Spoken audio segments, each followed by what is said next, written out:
This is me. It's minus 15 degrees Celsius, and I've brought my piano all the way out to this forest to play a tribute to a Bigfoot sighting.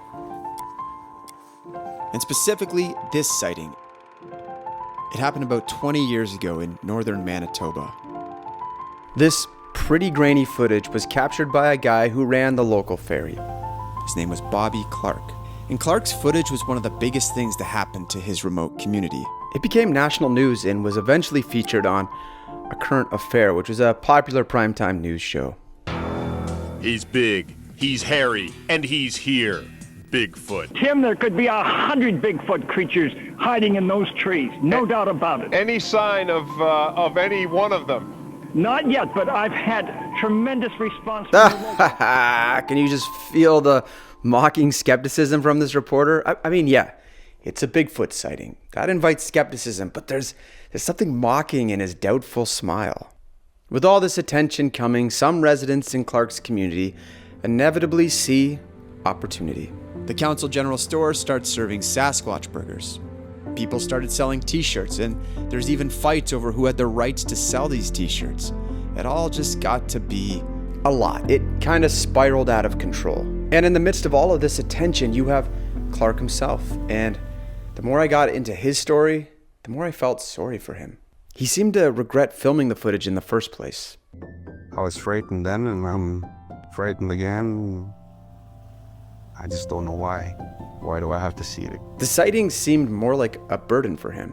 There's a guy who made a documentary about all this, and I'm actually using a lot of his footage in this video. He organized a 1-year anniversary celebration of this sighting, but Clarke refused to come out for it. Bobby Clarke told me that since that fateful day, he'd suffered from nightmares and poor health. He'd become unable to continue work as a ferry operator, and by the day of the anniversary, he'd become depressed and morose. When it was all said and done, it seemed like Clarke didn't want to talk about it anymore. I didn't get the sense he was trying to manufacture a hoax. Instead, it just seemed like he was confused and alienated by his belief. And then I started imagining what it might feel like to live in northern Manitoba. Clarke is from Norway House, Manitoba. The type of place you can't drive to, you have to fly in. And Clarke filmed this footage while he was operating the ferry north of town. It's not like a big ferry, so he's working by himself, right at the edge of Manitoba wilderness.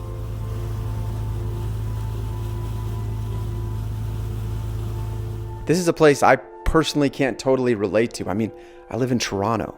We have raccoons. Norway House has timber wolves. Like, have you seen timber wolves before? They're basically real-life mythical creatures. Look at the size of them. So today I'm packing up my piano to head out to play a folk song about Bobby Clarke. The song I'm playing was originally written by John K. Sampson, lead singer of the Weakerthans, one of my favorite bands of all time.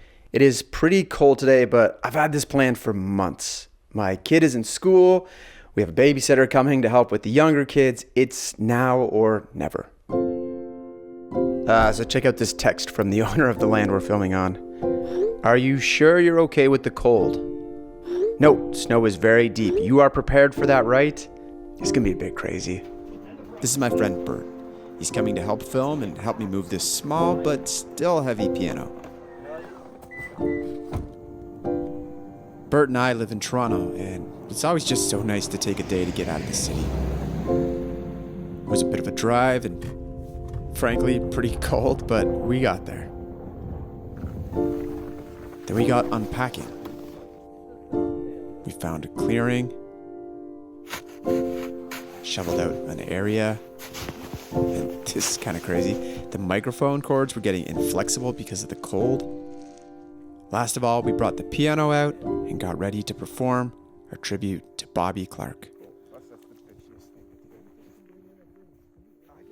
I changed the oil and oiled the squeaks, patched the holes and fluid leaks.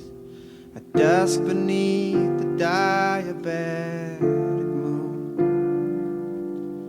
I wait to take the TV cruise across the creaking ice. The news is howling to the timber walls, and soon I'll go through it all again. Watch their doubtful smiles begin when the vision visions that I see believe in me.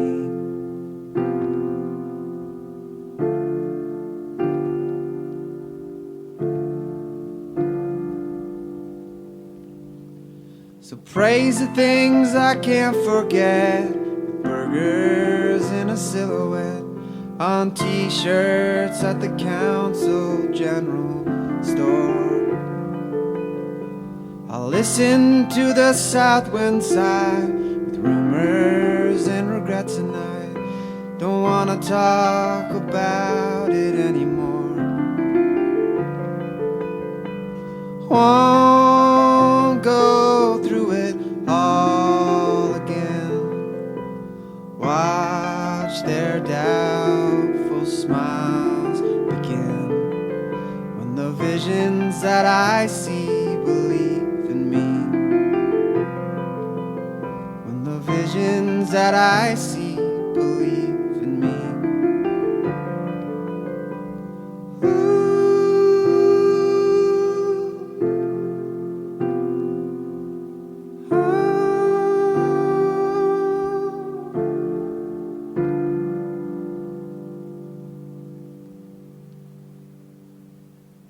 Turns out it's really not great to take pianos into minus 15 degrees Celsius, and you can actually hear the piano has gone out of tune, and I only did 4 takes because I was freezing, so it's not a perfect performance, but who cares? I love this story, and I just love Samson's song. The lyrics are so good.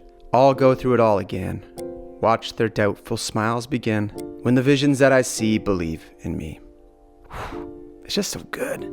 I love how it puts me in the shoes of Bobby Clarke and asks what it might feel like to be the subject of doubt and ridicule for something you believe in.